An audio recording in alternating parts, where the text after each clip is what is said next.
नमस्कार दोस्तों, मैं आप सभी का हमारे YouTube channel daily news update में हार्दिक स्वागत करता हूं। दोस्तों, हम आपके लिए कराते हैं हर रोज़ के अखबार की कुछ प्रमुख खबरें। अगर आप भी जानना चाहते हैं कि आज के अखबार में क्या क्या खबरें आई हैं तो इस वीडियो को अंत तक देखें। उससे पहले अगर आप हमारे चैनल पर नए आए हैं तो चैनल को सब्सक्राइब कर लें और बेल आइकन को प्रेस कर लें। तो चलिए दोस्तों, शुरू करते हैं 1 सितंबर 2020 की पहली खबर के साथ। पहली खबर कोरोना से लेकर आ रही है। दोस्तों, बता दें कि दुनिया भर में कोरोना के 254 लाख मामले सामने आ चुके हैं, जिसमें अभी भी 68.34 लाख लोग कोरोना से संक्रमित हैं। 173 लाख लोग कोरोना से ठीक होकर अपने घर लौट गए हैं, जबकि 8.51 लाख लोगों की कोरोना से मृत्यु हुई है। भारत की बात करें तो भारत में कोरोना का आंकड़ा 36.41 लाख है, जिसमें अभी भी 7.84 लाख लोग कोरोना से संक्रमित हैं।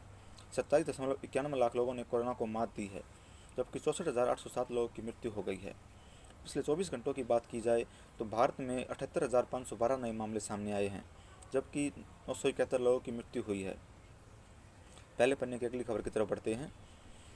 चला गया भारत का रत्न। दोस्तों, बता दें कि 5 दशक की दलील राजनीति के बाद राष्ट्रपति के रूप में प्रदेश के नई दिशा देने वाले भारत रत्न प्रणब मुखर्जी का सोमवार को दिल्ली के सैन्य अस्पताल में निधन हो गया। 84 वर्षीय प्रणब मुखर्जी 10 अगस्त से अस्पताल में भर्ती थे। मंगलवार दोपहर को 2 बजे लोधी रोड स्थित शवदाह गृह में उनका अंतिम संस्कार किया जाएगा। 7 दिन का राजकीय शोक घोषित किया है केंद्र सरकार ने। आगे बढ़ते हैं। नौकरी कर रहे डॉक्टरों को पीजी में आरक्षण दे सकते हैं राज्य। बता दें कि स्नातकोत्तर पाठ्यक्रम प्रवेश मामले में सुप्रीम कोर्ट की संविधान पीठ का है यह फैसला।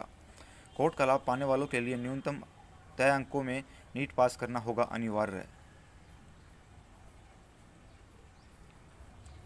चीनी घुसपैठ की बड़ी कोशिश को सेना ने किया नाकाम। बता दें कि पेंगोंग झील के दक्षिणी क्षेत्र में से 500 चीनी सैनिकों को पीछे धकेला। ज़मीनी हकीकत बदलने की चीनी सेना को एक तरफा कोशिश का किया विफल। एलएसी पर पहले से जारी तनाव और गंभीर हुआ। सेना ने अपनी तैनाती बढ़ाई। सेना ने कहा कि भौगोलिक अखंडता की रक्षा के लिए हर पल प्रतिबद्ध। हरियाणा में 1100 करोड़ रुपए का एक और जीएसटी घोटाला आया सामने। हरियाणा में 1100 करोड़ रुपए से अधिक का एक और जीएसटी घोटाला उजागर हुआ है। हरियाणा में 69 फर्जी फर्में बनाकर यह फर्जीवाड़ा किया गया। सबसे अधिक फर्जी फर्में गुरुग्राम, फरीदाबाद, रोहतक और सोनीपत में बनाई गई है। इन फर्मों ने पंजाब, उत्तराखंड, उत्तर प्रदेश, दिल्ली व राज्यों में खरीद बिक्री दिखाई। आगे बढ़ते हैं। जीडीपी पर कोरोना की मार। पहली तिमाही के दौरान देश की जीडीपी 23.9% की गिरावट। कृषि के अलावा अन्य सेक्टरों की हालत खराब। वृद्धि की दर 50% तक नीचे।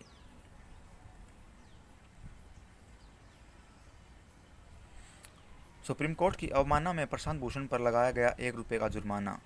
बता दें कि जुर्माना नहीं भरने पर 3 माह की होगी जेल, 3 साल तक नहीं कर सकेंगे वकालत।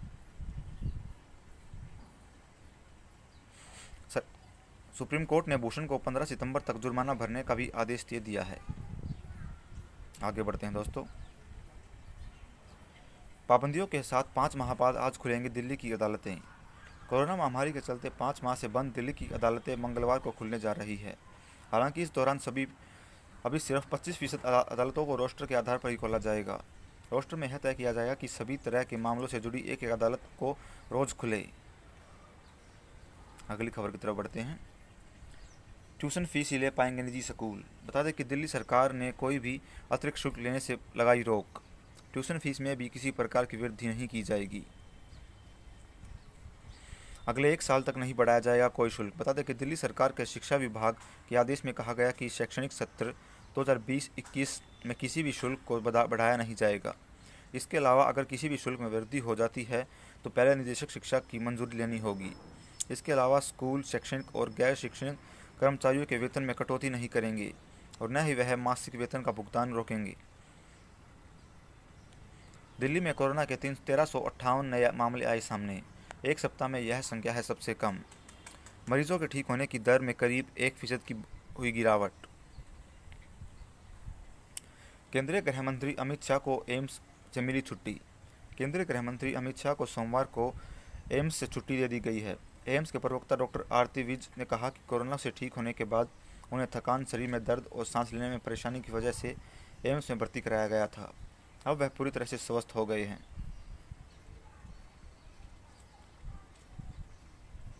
दिल्ली यूनिवर्सिटी में टूटा आवेदन का रिकॉर्ड, आंकड़ा 3.5 लाख के पार। दिल्ली विश्वविद्यालय में स्नातक पाठ्यक्रमों में दाखिले के लिए सोमवार का आखिरी दिन था। सोमवार रात 8 बजे तक 3.5 लाख छात्रों के आवेदन कर चुके थे। डीयू प्रशासन का कहना है कि आवेदन शुल्क जमा करने में रियायत दी गई है। डीयू प्रशासन ने बताया कि स्नातक की 70,000 सीटों के लिए दाखिला प्रक्रिया 20 जून से शुरू हुई थी। आवेदन की आखिरी तिथि 31 अगस्त तय की गई थी। इस दौरान 5,62,854 छात्रों ने पंजीकरण किया, जबकि 3,52,839 छात्रों ने आवेदन भी किया। दोस्तों बता दें कि पंजीकरण में वे सभी छात्र शामिल होते हैं जो ईमेल्स के जरिए पंजीकरण करते हैं, जबकि आवेदक उन्हें ही माना जाता है जो शुल्क जमा करते हैं। जेईई मेंस होगा आज से शुरू। शिक्षा मंत्री ने की राज्यों से छात्रों के सहयोग की अपील। बताते कि देश के 660 केंद्रों पर आज से शुरू हो रहा है जेईई मेंस की परीक्षा। जेईई मेंस की परीक्षा 1 सितंबर से 6 सितंबर तक चलेगी। कई राज्यों ने परीक्षार्थियों के लिए निःशुल्क परिवहन की है व्यवस्था।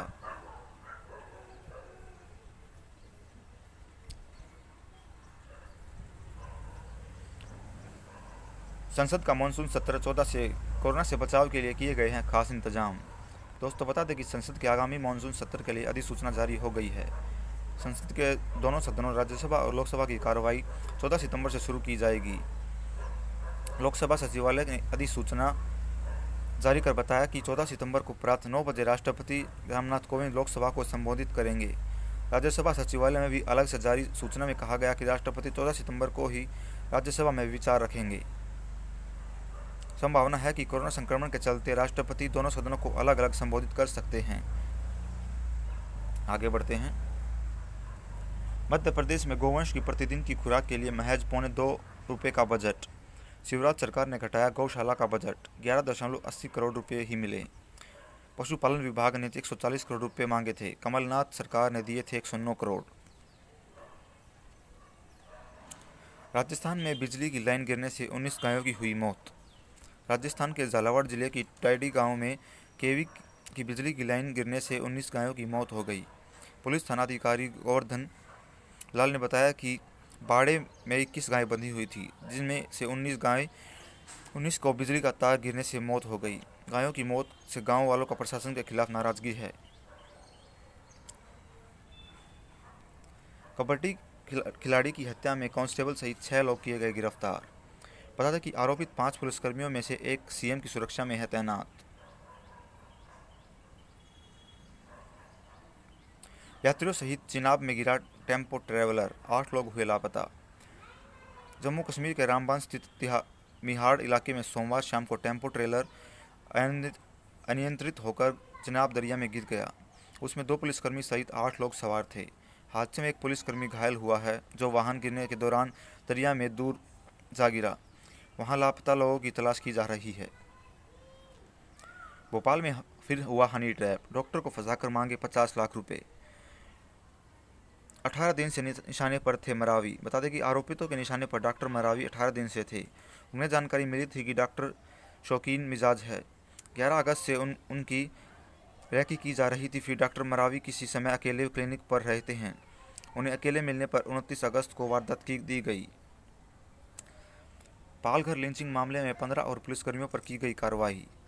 महाराष्ट्र के पालघर लिंचिंग मामले में 15 और पुलिसकर्मियों के खिलाफ कार्रवाई की शुरू कर दी गई है। इनमें कुछ से प्रोन्नति तो कुछ को वेतन वृद्धि पर एक नियत समय के लिए रोक लगा दी गई है। अगली खबर की तरफ बढ़ते हैं। कैलाश मानसरोवर पर चीन ने बनाई मिसाइल साइट, तैनात की मध्यम रेंज की DF-21 मिसाइलें। दिल्ली समेत उत्तर भारत के सभी प्रमुख शहर इसके निशाने पर। चीन भारत के खिलाफ साजिश रचने से बाज नहीं आ रहा। ताज़ा सैटेलाइट इमेजों से पता चला है कि चीन ने कैलाश मानसरोवर झील के पास मिसाइल साइट का निर्माण करके ज़मीन को हवा से मारने वाली मिसाइलों को में तैनात कर दिया है।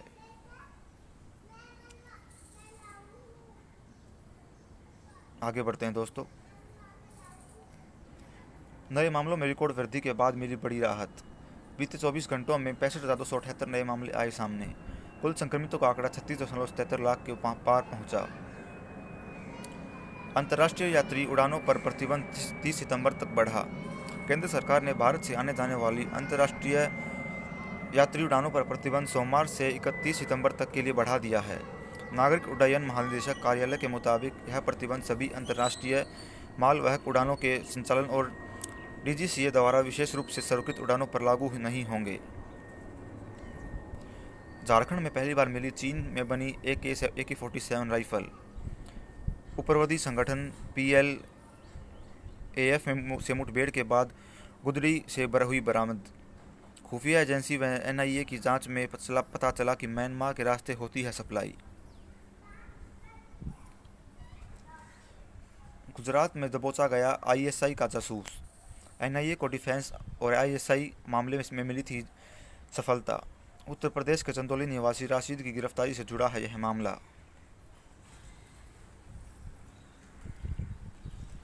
रिया से CBI और गौरव आर्या से ED ने की पूछताछ। नशीली दवाओं से जुड़े होने के संबंध में होटल व्यवसायी से भी ली जानकारी। जांच एजेंसियों की एक और टीम फिर से सुशांत के फ्लैट पर गई। GDP को खेत खलिहानों का ही सहारा। बता दें कि मार्च से जून के दौरान कृषि जिन्सों का निर्यात 23% तक बढ़ा।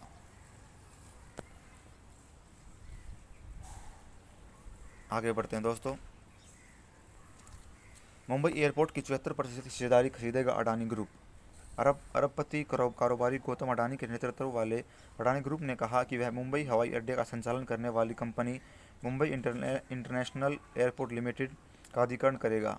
इसके लिए वह कंपनी का संचालन करने वाली JVK airport developers private limited से वर्तमान प्रोमोटर GVK ग्रुप के 50% हिस्सेदारी भी खरीदेगा। चीन सीमा पर फिर से तनाव से शेयर बाजारों में अस्थिरता। सेंसेक्स 39 अंक फिसला। चीनी सैनिकों से एक और बार झड़प की खबरों के बाद निवेशक हुए बेचैन। रुपये में आई भारी गिरावट से शेयर बाजारों में भी अस्थिरता बनी हुई। इजरायल और संयुक्त अरब अमीरात के बीच पहली सीधी उड़ान। बता दें कि इस ऐतिहासिक उड़ान से 2 दिवसीय दौरे पर UAE गए इजरायली और अमेरिकी प्रतिनिधिमंडल। राजनीय संबंध स्थापित करने के लिए 13 अगस्त को हुआ था समझौते का ऐलान। चीन ने ऑस्ट्रेलिया पत्रकार को लिया हिरासत में। बढ़ सकता है अब तनाव। अमेरिका के राष्ट्रपति डोनाल्ड ट्रंप ने पोर्टलैंड के मेयर को बताया मूर्ख। हिंसक टकराव से तेज हुई अब जुबानी जंग। सिंगापुर में पहली बार भारतवंशी को विपक्ष के नेता की मान्यता। आगे बढ़ते हैं दोस्तों। अंतरिक्ष का सैन्यकरण करने में जुटा है ड्रैगन। हाल के वर्षों में तेजी से अंतरिक्ष अभियानों की गति। चीनी सेना के हाथ में है अंतरिक्ष कार्यक्रमों की कमान। ब्राजील में थमने लगी है महामारी की मार। संक्रमण से मरने वालों की संख्या 1,20,000 के पार। अमेरिका में अब तक 61,75,000 से ज़्यादा हो चुके हैं लोग संक्रमित। क्रिकेट की बात कर लें तो CSK हमेशा सूर्यसेना के साथ ही खड़ा। श्रीनिवासन का बयान। फ्रेंचाइजी के मालिक और पूर्व BCCI अध्यक्ष ने कहा कि मेरे बयान को गलत समझा गया। चेन्नई सुपर किंग्स के लिए सुरेश का योगदान किसी से भी कम नहीं। दोस्तों बता दें कि सूर्यसेना पर चेन्नई सुपर किंग्स के मालिक N श्रीनिवासन की नाराजगी समझी जा सकती है, लेकिन श्रीनिवासन ने कहा कि रैना को CSK में योगदान किसी से कम नहीं है और यह बेहद दुर्भाग्यपूर्ण कि लोग इस रिश्ते को खराब करने में कोई कसर नहीं छोड़ रहे।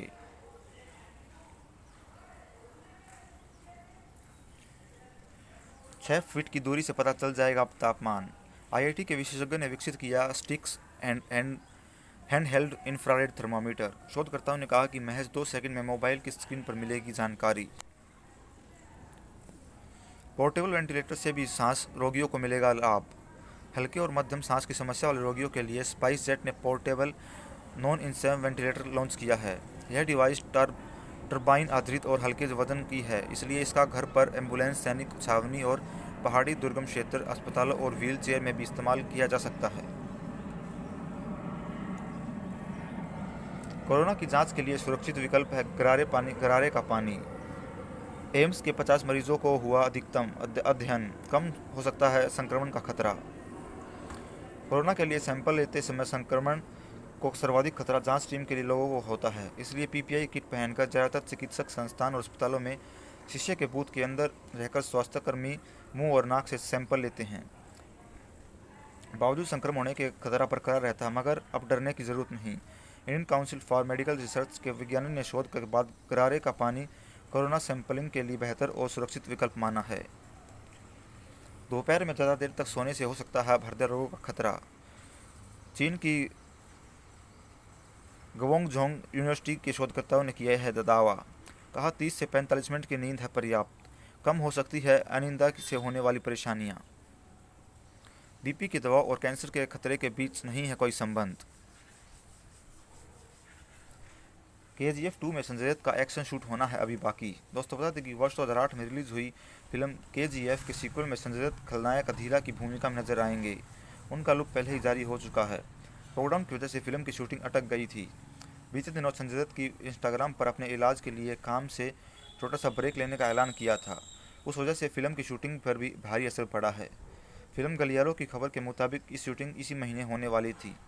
इसमें संजय दत्त और फिल्म के नायक यश के बीच एक्शन सीन शूट होना था, लेकिन संजय दत्त के इलाज की वजह से अभी यह शेड्यूल रद्द कर दिया गया है। आज के लिए दोस्तों बस इतना ही। आपका दिन शुभ हो। धन्यवाद। अगर आपको हमारा काम पसंद आया हो तो हमारी वीडियो को लाइक करें, शेयर करें और चैनल को सब्सक्राइब कर लें।